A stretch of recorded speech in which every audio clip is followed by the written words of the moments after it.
My name is John Stafford, and it was our family for 20 years owned the Hermitage and restored it.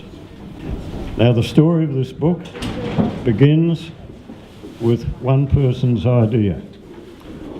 May I introduce the president of the Narbethong History Group, and that is Nancy Leslie.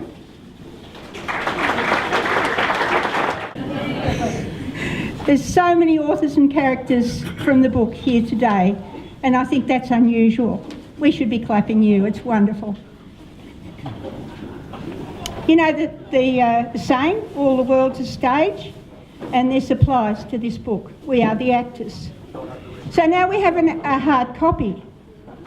My name is Nancy Leslie Nee Thomas. I grew up in Marysville, and I now live in Buxton. The idea was that fire-affected residents would discover that people coped with disasters before this one. It would be part of the healing. One very hot day in February 2010, I got a few friends together to discuss how to write this book. It was a joyous occasion, and all we wanted to do was talk to each other. We never did finish that meeting, and the next meeting wasn't any better. From there, we took a portfolio each: post office, school, mills and forestry, hotel, farms, families, guest houses. Each of us grappled with these subjects, talking to lots of people, phone calls galore. This book is an outstanding historical record, and its production was only made possible through the work, effort and dedication of so many people. A committee, the Narbethong Historical Group, was formed to get it started. The local community was very supportive and provided considerable amount of information from recollections of family stories that have been passed through generations, together with the memorabilia such as old letters and photographs, many of which are in the book. This support came from people in their 90s, past and present residents of Narbethong, as they recall their lives in the town and the life as they knew it then. One story tells of forester Murray Thompson going to fight the fires in 1939. Stuffing his lunch down his shirt, he rode his horse with a rake head attached to his saddle. When he reached the other forest officers at the fire, they cut him a rake handle out of a sapling. Compare this to the current firefighting equipment. Another forester, Brian Moll, whom I presume might have been related to John, rode many miles on his bicycle to perform duties in the forests. The book contains stories of humble people, pioneers, migrants, farmers, mill workers swinging axes and manning cross-cut saws, and also the tourist operators, all building the foundation of this brave little town of Narbethong. It is a wonderful credit to those who pioneered not only Narbethong, but the development in many ways of the wonderful country we live in today. Come to the time when to officially launch the book, Narbethong, Historical Notes with Local Recollections, and to salute John Mould and his group of volunteers who have made a dream become a reality.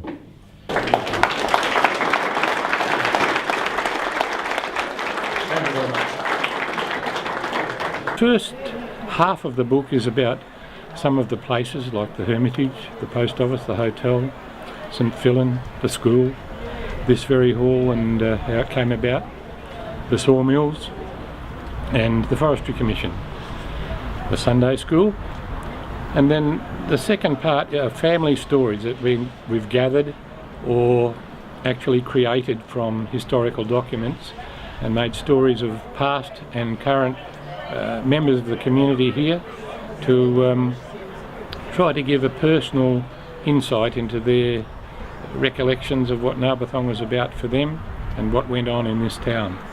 My grandfather came to Narbethong in 1896 to build the Blackspur Hotel as a contract. He lived in Melbourne as a builder, not much work about then because of the depression that Melbourne was going through at that point in time.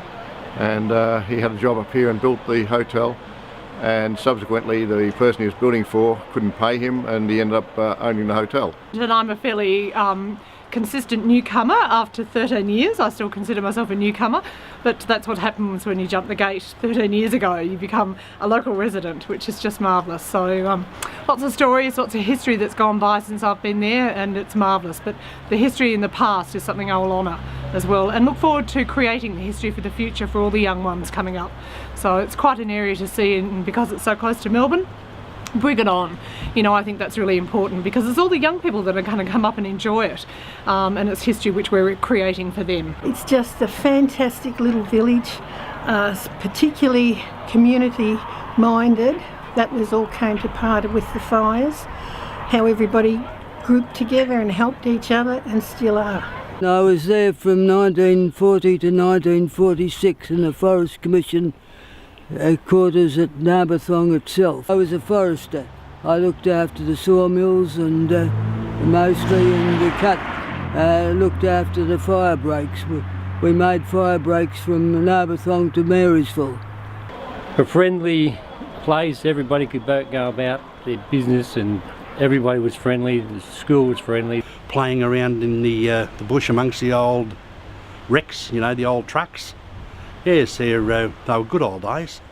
I got to meet a lot of the young blokes back then, and we spent a lot of the time chuffing between the various pubs and trying to keep out of trouble. My father worked at the sawmill up here in Narbethong, which was burnt out during the fires just recently. To buy a copy of the book, hopefully to meet a few people from the area, explore Narbethong a little bit, and find out a bit of history about my great-grandparents who were from the area. The main necklace robbery, that was one of the biggest that ever happened, and money's supposed to be buried in Narbethong. And you can read it all about it in the book.